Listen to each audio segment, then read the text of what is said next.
This is day 15 of our daily Bible reading session. Today we would be reading Genesis chapters 47 through chapter 50. Genesis chapter 47. Then Joseph went and told Pharaoh and said, "My father and my brothers, their flocks and their herds, and all that they possess, have come from the land of Canaan. And indeed, they are in the land of Goshen." And he took 5 men from among his brothers, and presented them to Pharaoh. Then Pharaoh said to his brothers, "What is your occupation?" And they said to Pharaoh, "Your servants are shepherds, both we and also our fathers." And they said to Pharaoh, "We have come to dwell in the land, because your servants have no pasture for their flocks, for the famine is severe in the land of Canaan. Now therefore, please let your servants dwell in the land of Goshen." Then Pharaoh spoke to Joseph, saying, "Your father and your brothers have come to you. The land of Egypt is before you. Have your father and brothers dwell in the best of the land. Let them dwell in the land of Goshen. And if you know any competent men among them, then make them chief herdsmen over my livestock." Then Joseph brought in his father Jacob and set him before Pharaoh. And Jacob blessed Pharaoh. Pharaoh said to Jacob, "How old are you?" And Jacob said to Pharaoh, "The days of the years of my pilgrimage are 130 years. Few and evil have been the days of the years of my life, and they have not attained to the days of the years of the life of my fathers in the days of their pilgrimage." So Jacob blessed Pharaoh, and went out from before Pharaoh.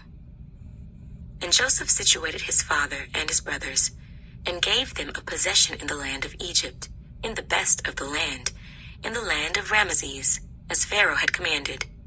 Then Joseph provided his father, his brothers, and all his father's household with bread, according to the number in their families. Now there was no bread in all the land, for the famine was very severe, so that the land of Egypt and the land of Canaan languished because of the famine.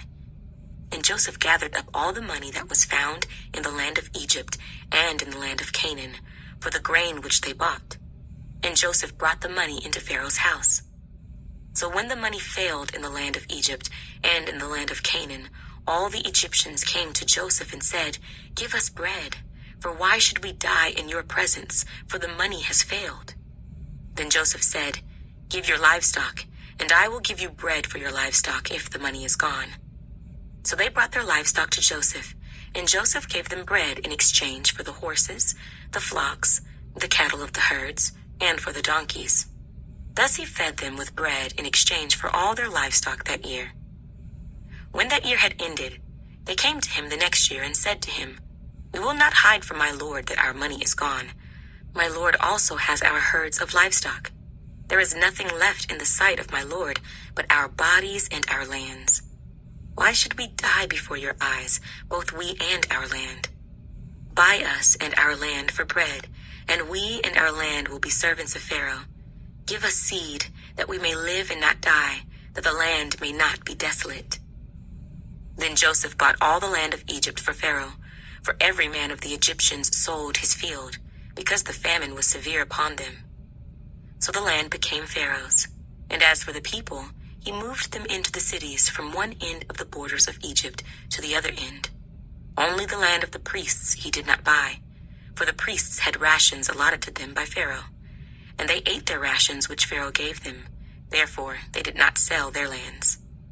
Then Joseph said to the people, "Indeed, I have bought you and your land this day for Pharaoh. Look, here is seed for you, and you shall sow the land. And it shall come to pass in the harvest that you shall give 1/5 to Pharaoh. 4/5 shall be your own, as seed for the field and for your food, for those of your households and as food for your little ones." So they said, "You have saved our lives. Let us find favor in the sight of my lord, and we will be Pharaoh's servants." And Joseph made it a law over the land of Egypt to this day, that Pharaoh should have 1/5, except for the land of the priests only, which did not become Pharaoh's. So Israel dwelt in the land of Egypt, in the country of Goshen, and they had possessions there, and grew and multiplied exceedingly. And Jacob lived in the land of Egypt 17 years. So the length of Jacob's life was 147 years. When the time drew near that Israel must die, he called his son Joseph and said to him, "Now if I have found favor in your sight, please put your hand under my thigh and deal kindly and truly with me. Please do not bury me in Egypt, but let me lie with my fathers. You shall carry me out of Egypt and bury me in their burial place." And he said, "I will do as you have said." Then he said, "Swear to me." And he swore to him. So Israel bowed himself on the head of the bed. Genesis chapter 48. Now it came to pass after these things that Joseph was told, "Indeed your father is sick." And he took with him his 2 sons, Manasseh and Ephraim. And Jacob was told, "Look, your son Joseph is coming to you." And Israel strengthened himself and sat up on the bed. Then Jacob said to Joseph, "God Almighty appeared to me at Luz in the land of Canaan and blessed me, and said to me, 'Behold, I will make you fruitful and multiply you, and I will make of you a multitude of people, and give this land to your descendants after you as an everlasting possession.' And now your 2 sons, Ephraim and Manasseh, who were born to you in the land of Egypt before I came to you in Egypt, are mine. As Reuben and Simeon, they shall be mine. Your offspring, whom you beget after them, shall be yours. They will be called by the name of their brothers in their inheritance. But as for me, when I came from Padan, Rachel died beside me in the land of Canaan on the way, when there was but a little distance to go to Ephrath, and I buried her there on the way to Ephrath, that is, Bethlehem. Then Israel saw Joseph's sons and said, 'Who are these?' Joseph said to his father, 'They are my sons, whom God has given me in this place.' And he said, 'Please bring them to me, and I will bless them.' Now the eyes of Israel were dim with age, so that he could not see. Then Joseph brought them near him, and he kissed them and embraced them. And Israel said to Joseph, 'I had not thought to see your face, but in fact God has also shown me your offspring.' So Joseph brought them from beside his knees, and he bowed down with his face to the earth. And Joseph took them both, Ephraim with his right hand toward Israel's left hand, and Manasseh with his left hand toward Israel's right hand, and brought them near him. Then Israel stretched out his right hand and laid it on Ephraim's head, who was the younger, and his left hand on Manasseh's head, guiding his hands knowingly, for Manasseh was the firstborn. And he blessed Joseph and said, 'God, before whom my fathers Abraham and Isaac walked, the God who has fed me all my life long to this day, the angel who has redeemed me from all evil, bless the lads. Let my name be named upon them, and the name of my fathers Abraham and Isaac, and let them grow into a multitude in the midst of the earth.' Now when Joseph saw that his father laid his right hand on the head of Ephraim, it displeased him. So he took hold of his father's hand to remove it from Ephraim's head to Manasseh's head. And Joseph said to his father, 'Not so, my father, for this one is the firstborn. Put your right hand on his head.' But his father refused and said, 'I know, my son, I know. He also shall become a people, and he also shall be great. But truly his younger brother shall be greater than he, and his descendants shall become a multitude of nations.' So he blessed them that day, saying, 'By you Israel will bless,' saying, 'May God make you as Ephraim and as Manasseh.' And thus he set Ephraim before Manasseh. Then Israel said to Joseph, 'Behold, I am dying, but God will be with you and bring you back to the land of your fathers. Moreover, I have given to you one portion above your brothers, which I took from the hand of the Amorite with my sword and my bow.'" Genesis chapter 49. And Jacob called his sons and said, "Gather together, that I may tell you what shall befall you in the last days. Gather together and hear, you sons of Jacob, and listen to Israel your father. Reuben, you are my firstborn, my might in the beginning of my strength, the excellency of dignity and the excellency of power. Unstable as water, you shall not excel, because you went up to your father's bed. Then you defiled it. He went up to my couch. Simeon and Levi are brothers. Instruments of cruelty are in their dwelling place. Let not my soul enter their council. Let not my honor be united to their assembly. For in their anger they slew a man, and in their self-will they hamstrung an ox. Cursed be their anger, for it is fierce, and their wrath, for it is cruel. I will divide them in Jacob and scatter them in Israel.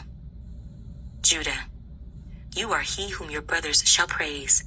Your hand shall be on the neck of your enemies. Your father's children shall bow down before you. Judah is a lion's whelp. From the prey, my son, you have gone up. He bows down.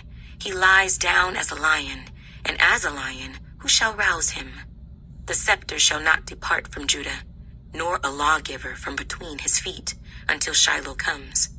And to him shall be the obedience of the people. Binding his donkey to the vine, and his donkey's colt to the choice vine, he washed his garments in wine, and his clothes in the blood of grapes. His eyes are darker than wine, and his teeth whiter than milk. Zebulun shall dwell by the haven of the sea. He shall become a haven for ships, and his border shall adjoin Sidon. Issachar is a strong donkey, lying down between two burdens. He saw that rest was good, and that the land was pleasant. He bowed his shoulder to bear a burden, and became a band of slaves. Dan shall judge his people as one of the tribes of Israel. Dan shall be a serpent by the way, a viper by the path, that bites the horse's heels so that its rider shall fall backward. I have waited for your salvation, O Lord. Gad, a troop shall tramp upon him, but he shall triumph at last. Bread from Asher shall be rich, and he shall yield royal dainties. Naphtali is a deer let loose. He uses beautiful words. Joseph is a fruitful bough by a well. His branches run over the wall. The archers have bitterly grieved him, shot at him, and hated him. But his bow remained in strength, and the arms of his hands were made strong by the hands of the mighty God of Jacob. From there is the shepherd, the stone of Israel. By the God of your father who will help you, and by the Almighty who will bless you with blessings of heaven above, blessings of the deep that lies beneath, blessings of the breasts and of the womb. The blessings of your father have excelled the blessings of my ancestors, up to the utmost bound of the everlasting hills. They shall be on the head of Joseph, and on the crown of the head of him who was separate from his brothers. Benjamin is a ravenous wolf. In the morning he shall devour the prey, and at night he shall divide the spoil. All these are the 12 tribes of Israel, and this is what their father spoke to them, and he blessed them. He blessed each one according to his own blessing. Then he charged them and said to them, I am to be gathered to my people. Bury me with my fathers in the cave that is in the field of Ephron the Hittite, in the cave that is in the field of Machpelah, which is before Mamre, in the land of Canaan, which Abraham bought with the field of Ephron the Hittite as a possession for a burial place. There they buried Abraham and Sarah his wife. There they buried Isaac and Rebekah his wife, and there I buried Leah. The field and the cave that is there were purchased from the sons of Heth. And when Jacob had finished commanding his sons, he drew his feet up into the bed and breathed his last, and was gathered to his people. Genesis chapter 50. Then Joseph fell on his father's face and wept over him and kissed him. And Joseph commanded his servants the physicians to embalm his father. So the physicians embalmed Israel. 40 days were required for him, for such are the days required for those who are embalmed. And the Egyptians mourned for him 70 days. Now when the days of his mourning were past, Joseph spoke to the household of Pharaoh, saying, If now I have found favor in your eyes, please speak in the hearing of Pharaoh, saying, My father made me swear, saying, Behold, I am dying. In my grave which I dug for myself in the land of Canaan, there you shall bury me. Now therefore, please let me go up and bury my father, and I will come back. And Pharaoh said, Go up and bury your father, as he made you swear. So Joseph went up to bury his father, and with him went up all the servants of Pharaoh, the elders of his house, and all the elders of the land of Egypt, as well as all the house of Joseph, his brothers, and his father's house. Only their little ones, their flocks, and their herds they left in the land of Goshen. And there went up with him both chariots and horsemen, and it was a very great gathering. Then they came to the threshing floor of Atad, which is beyond the Jordan, and they mourned there with a great and very solemn lamentation. He observed 7 days of mourning for his father, And when the inhabitants of the land, the Canaanites, saw the mourning at the threshing floor of Atad, they said, "This is a deep mourning of the Egyptians." Therefore its name was called Abel Mizraim, which is beyond the Jordan. So his sons did for him just as he had commanded them. For his sons carried him to the land of Canaan, and buried him in the cave of the field of Machpelah before Mamre, which Abraham bought with the field from Ephron the Hittite as property for a burial place. And after he had buried his father, Joseph returned to Egypt, he and his brothers and all who went up with him to bury his father. When Joseph's brothers saw that their father was dead, they said, "Perhaps Joseph will hate us, and may actually repay us for all the evil which we did to him." So they sent messengers to Joseph, saying, "Before your father died, he commanded, saying, 'Thus you shall say to Joseph, I beg you, please forgive the trespass of your brothers and their sin, for they did evil to you. Now, please forgive the trespass of the servants of the God of your father.' And Joseph wept when they spoke to him. Then his brothers also went and fell down before his face, and they said, 'Behold, we are your servants.' Joseph said to them, 'Do not be afraid, for am I in the place of God? But as for you, you meant evil against me, but God meant it for good, in order to bring it about as it is this day, to save many people alive. Now therefore, do not be afraid. I will provide for you and your little ones.' And he comforted them and spoke kindly to them. So Joseph dwelt in Egypt, he and his father's household. And Joseph lived 110 years. Joseph saw Ephraim's children to the third generation. The children of Machir, the son of Manasseh, were also brought up on Joseph's knees. And Joseph said to his brethren, 'I am dying, but God will surely visit you and bring you out of this land to the land of which he swore to Abraham, to Isaac, and to Jacob.' Then Joseph took an oath from the children of Israel, saying, 'God will surely visit you, and you shall carry up my bones from here.' So Joseph died, being 110 years old, and they embalmed him, and he was put in a coffin in Egypt." This concludes the reading of the book of Genesis. Congratulations if you started reading with us from day one. You have just finished one book of the Bible. Let's start with the book of Exodus tomorrow.